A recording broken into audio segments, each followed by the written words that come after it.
6:06. Sunrise is live from the U.S. Capitol this morning, where President Joe Biden gave his first address to a joint session of Congress last night, outlining his plans to move the nation forward.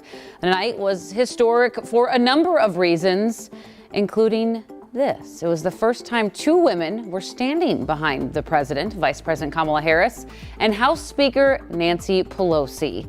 President Biden, he didn't waste any time getting right into where we stand in America against COVID-19, from vaccinations to turning the corner and reopening the country.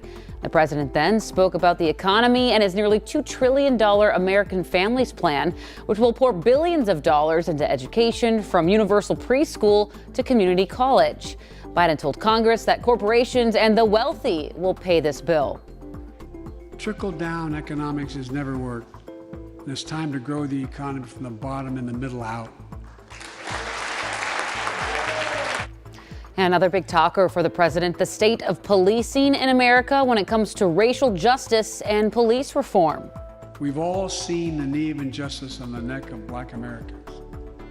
Now's our opportunity to make some real progress.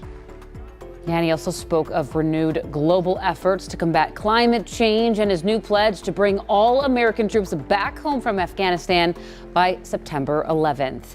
Meanwhile, Republican Senator Tim Scott of South Carolina gave the GOP response to President Biden's address, calling his infrastructure plan a, quote, liberal wish list of big government waste. He went on to say that it's the biggest job-killing tax hikes in a generation, and it would lower wages of the average American worker and shrink our economy, among other things. Now, the fight over spending continues. President Biden says he's going to be celebrating his 100th day in office today by holding a drive-in rally in Atlanta, Georgia. Yeah, we'll be covering that for sure. But so much was said yesterday between President Biden and then the response from the GOP. Yeah. So coming up in our next half hour, we're going to have our Verify team kind of dig into what was said, maybe get a little bit more context into some of those statements. New this morning.